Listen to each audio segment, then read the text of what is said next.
So my paper's on generating the life impulse, the artist, alchemist, artificer task by Dane Worrallo, the abstract machine and the solid state. It's a very big title. There we go. So this is sort of the bridge version of what I'm dealing with here.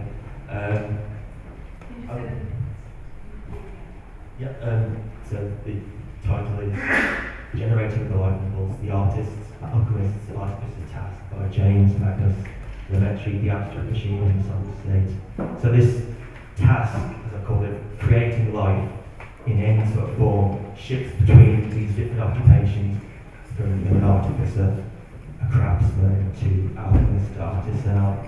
I'm going to talk a little about some of the stories and some of the people which make an attempt at trying to bring some sort of life from inert matter or otherwise.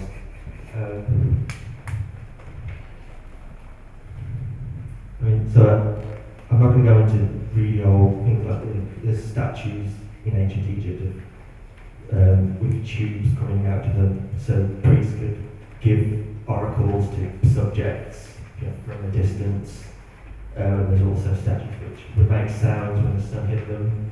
So, and supposedly priests could understand them and nobody else could, which is very convenient.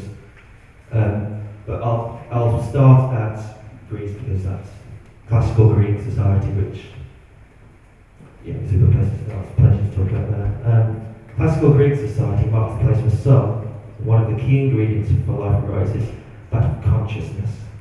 Julian James, in his ambitious 1976 book, The Origin of Consciousness and the Breakdown of the Bicameral Mind, makes the argument that the development of civilization in ancient Greece, alongside a very specific organisation of time, resources and language, caused a conflict between the right and left hemispheres of the brain. With the dominant left sphere unable to handle the newfound stresses of civilized society, it was to hear voices of some sort from the right hemisphere, which, having never heard anything like them before, would so attribute these voices to gods, offering solutions to these newfound situations. James cites the Iliad as evidence where characters such as Achilles, Agamemnon, have no thoughts or ideas of their own. They never stop to think or contemplate an action consciously. Instead, they're always justifying these actions by gods. And in fact, there's no real word for consciousness at all.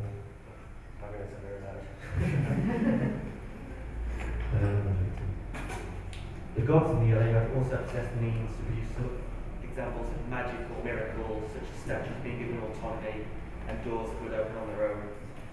It's not really shown as magic. It's usually under the guise of craft or some sort of technique. Upon closer inspection, any magic that is attributed to the gods is brought about by an understanding of mechanics or craftsmanship. And it is being shown to work with magic to take something artificial to move automatically on its own. One of the gods makes some strange triangle structures, and there's automatic doors. So are people then just artificial automata for the gods to move around like pieces on a chessboard? The voices of the gods are a precursor to a consciousness that we have today, or from this point on, which is generally something that will eventually offer solutions and calls to arms that do not make people seem so subjected to a divine or alien movement. And instead provides means by which people who can attune to emerging economies and hierarchies figure out means of practice by which to negotiate them in this newfound society, which is of this big city. It brings in all these stresses, these hierarchies. Muriel Davis in an article in 1922 makes a note about some of the dolls from the city. This is one. This is I can't pronounce it. Boreocean doll from about 800 BC. It has moving legs on pins, which will move back, and it talks about how it's very much a sort of a crude caricature of a person, and when we usually see classical Greek sculpture, it's very much in the ideal as sort of an Olympian form, and this shows these dolls, and many of them being found, that shows a very self-conscious society. There is a sort of consciousness going on. They could recognise their own image in different forms and features of the body, which shows that around this same time there is an insane consciousness, thinking, image and bodies that starts to come together, generates creative endeavours from the artists of the time. James also makes this argument about how if we had something like the mind then, now it would be very much classified as a schizophrenic person that heard voices and wouldn't be able to control or distinguish between a good idea or a bad idea. Then if you want to relate it back to creative endeavours, to those Mettrie capitalism, schizophrenia project, which we're going to very long. The transition from the Iliad to the Odyssey as well also marks an important landmark in which consciousness first arises for James. And also magic starts from here in the story of Odysseus, as he tackles sorcerers and mythical creatures, while he himself has to conjure up tricks of his own by lying, being quick-witted, and devious to outsmart even the gods. Magnus and the android, tasked with the Alchemist. While Albertus Magnus is mostly known as an ecclesiastic in his work of theology, his more experimental alchemical and altogether more dark and curious works offer an entrance for the role of alchemy, the manipulation of elements and understanding of creating the much sought qualities of life. The alchemic practices of the Middle Ages were built in part upon the groundwork laid by astrologists and centuries prior, built on the principle of as above, so it is below. So the motions and revolutions of celestial bodies are directly linked and parallel to what's going on the Earth. So whatever's going on there has a direct link and impact on the circumstances of it, not just an astrologist. One of the most thorough investigations of alchemy at the time was, of course, transmutation, changing base metals into gold. Magnus's investigations on this thorough and various as well as changing intense lacking rigor or solid rigor. He's always trying to find a very scientific method and bring it to the alchemists, which is very sort of sporadic before he sort of turns up. Alchemy with Magnus highlights the strange fringe on which alchemy rests in this time. It is a prominent form of science and knowledge, but while being mostly condemned by the church, it was also being developed thoroughly by Magnus as a genuine science of interaction with nature that could account for unforeseen changes in metals, life, and could grant powers to people skilled in its art. And so Magnus was very much the devout Christian who busy most of his life translating works of Aristotle, combining them with the church, but he just had this very strange, curious side which is very much being sort of tried to be condemned for history if you look through. One of the most interesting legends about Albertus Magnus is that he supposedly created a fully working mechanical automaton in the shape of a person, which is referred to for the first time as an android. The first mention of this word android comes in English from the Encyclopedia published in 1728, which defines an android as an automaton in the figure of a man, which by virtue of certain springs and duly contrived walks, speaks, and so on. The android was supposedly created by the infusion of a metal mechanical shell with liquid metal poured inside it, which acting as an elixir of life, gave the android movement and a life of its own. Records of its capabilities vary, but in all accounts, the creation of be of a horror or annoyance by Magnus's more theologically devout student Thomas Aquinas, who claims it as a work of the devil. So you can see this is encounter Thomas's encounter with this heretical android which isn't, well, it's being created as some kind of artificial being that's probably not very good for the church. Regardless of the authenticity of this record, these accounts come from Magnus's personal diaries, which are all in Latin, so there's translations are pretty sketchy. Honestly, reaction sums up successfully the response such an automaton would have received from the church with its drawn. Another myth surrounding Albertus Magnus, along with many of our alchemists of the age, that of creating the philosopher's stone. In the stories again says that he succeeded in doing this, which used the process of transmutation to turn base metals into gold. He had to use the base elements to alter life so one can become immortal.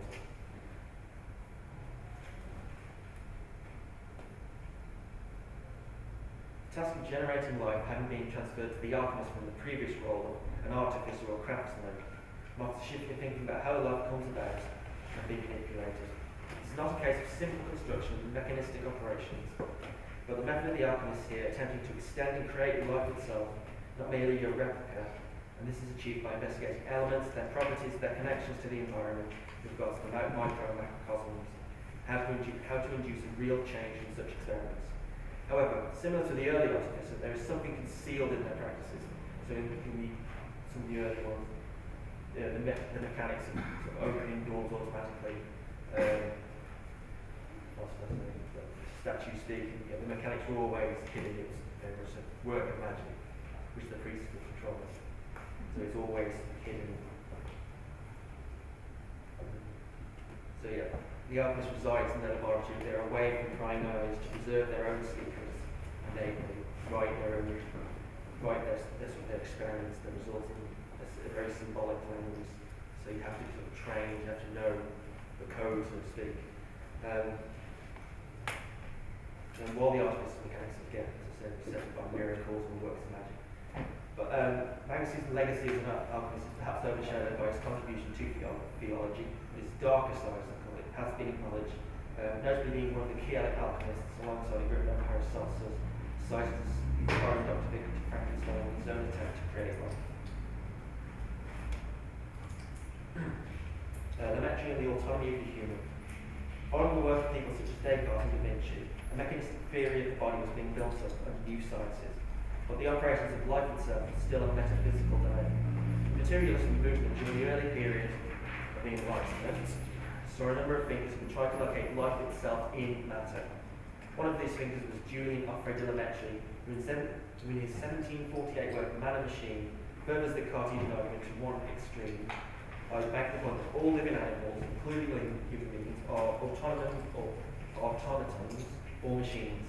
That it is not the soul that possesses the quality of life, but a complex building and organisation of matter is how it arises. Confused with spiritualisation of matter attributed to Leibniz and his philosophy of monism that was dominating the time he was writing, the Mettrie was very annoyed about this. Instead of thinking that God organised the best of possible worlds, nature organised the best combination of possible matter.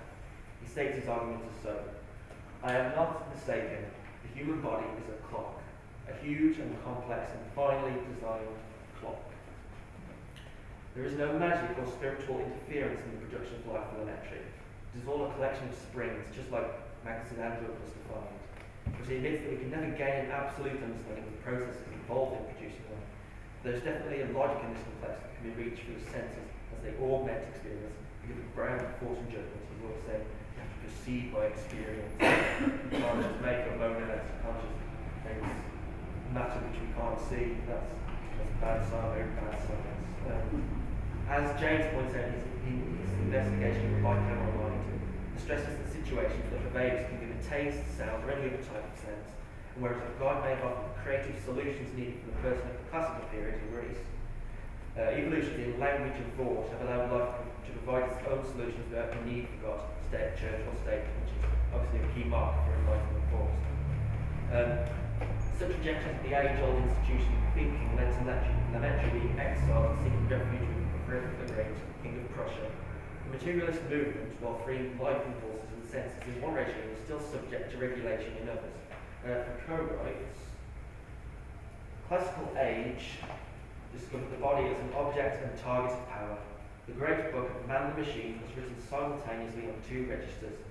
The anatomico-metaphysical register, of which Descartes wrote the first pages, in which the physicians and philosophers continued, and the technico-political register, which was constituted by the whole set of regulations and by empirical and calculated methods relating to the army, the school, and the hospital, for controlling or correcting the operations of the body. These two registers are quite distinct. It was a question on one hand of submission and use, and on the other, functioning and explanation. There was a useful body and an intelligible body. So Foucault's argument of the body as the object and target of power can be seen manifested in some of the early examples, in which the ideal is sort of given prominence and dimensions, but the artist in very further back example is always a matter of turning the human form, the living form, into stone, into classical sculptures. So they concretize themselves in sort of a history, but they don't. It's a very strange kind of like American sort of qualities.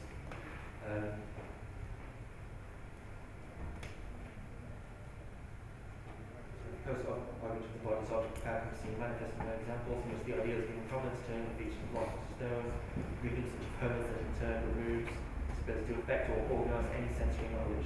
Other bodies which are not of the ideal became hidden or turned into representations, such as playthings and music diversions, such as the doll. While the Mettrie pushes Descartes over to such a point as to get rid of any irreconcilability between body and soul by saying that there is only one substance, that is human. Foucault finds that the problem still exists between this useful body and the intelligible body. This body that is practical and sensually engaged is still detached from a substance placed beneath the intellectual body. Foucault continues in mentioning how automata of the Mettries and Frederickson were still subject to such divide. The celebrated automata, however, were not only a way of illustrating an organism, they were also political puppets, small-scale models of power.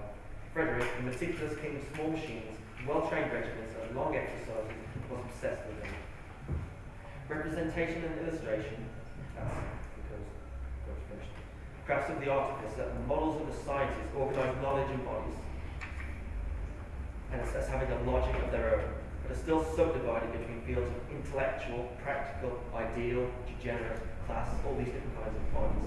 And while materialist thinkers were able to bring in the knowledge of the senses of the body as the cause by which knowledge and reason can sustain itself without a metaphysical jurisdiction, Foucault's remarks do highlight the problem of life continuing to be categorised and used by political powers. And the task of creating life outside of this is still met with difficulty, as these sparks are likely to be captured and put in some metaphysical box or another, like a musical box at the time to be wound up and sing its song or dance its dance in the will of another. What Mettrie and similar thinkers do is wrestle the alchemical notions of transmutation, experiment and change, and bring them into the scientific method, and more importantly, begin to replace meaning, grounded in illusion and superstition, with this thinking of the body. The abstract machine, the task of the artist. Emerging from an industrial society, Pablo Picasso was an artist that would take the parts, components, or products of the machinery of the age and assemble them in his constructive sculptures, which, like most of his work, puts elements off-centre, perhaps with no centre to even begin with, and assembled new forms of life from the bodies of both people and machines. Picasso's practice was profoundly influenced and interested in magic, and this interest was grounded in a type of shamanistic ritual, whereas Picasso's friend and biographer John Richardson called it a witch doctor's fetish. The altered states of the body and the flesh are brought out and laid bare in their new shape. What is interesting for our discussion here is how this can extend to the industrial flesh and the reconfiguration of such machines that intermingles them with the features and curves of the human form. To reimagine how a living body does not just exist as sterile or pure matter, as in La Mettrie's argument, there is a specific arrangement of matter and material, and it alone can produce some form of work, whereas a more traditional machine would utilise conventional mathematics or science to produce work that contributed to production. Itself. Picasso was utilising the methods of magic to produce a work of art. Picasso's 1929 sculpture, Woman in the Garden, is such an example of this ability to mix the industrial body, the natural and the human. The forms of flowers and the human, all rendered in steel, interweave and double up. There is no real distinction between the woman and the garden. So following the curves of a plant or a human at any one time. These forces are not in balance, and neither are they at parts either. Picasso's work is the artist's able to act as an engine in a shamanic manner, which is to bring these two elements together. Much like the shaman has their patients ingest hallucinogenic plants or herbs to bring back contact between themselves and various natural forces and spirits, eventually bringing out a new understanding or knowledge by this ritual undertaking for the altering of the senses. In The Woman in the Garden, we see the woman and the garden ingesting each other, and there is a commonality in understanding that emerges for the smooth, still surface of the steel. But what makes this even more intriguing is that this commonality is not an equilibrium between two opposing forces that can stabilise both parties. The structure is held upright by thin and uneven legs or stems. Steel mixes both razor-sharp edges and seductive curves, within which a host of negative spaces of all shapes arise, making the sculpture seem bloated or deformed by its nothingness. Despite these contradictions, the sculptor managed to create a synthetic form of both woman and garden, capturing the vital forces of both. The steel providing the multiplicity of shape, and potential from a singular material, and so generating different forms of life such a material as still can take on. I'm going to skip. I'm also going to talk about briefly mention the tie, and his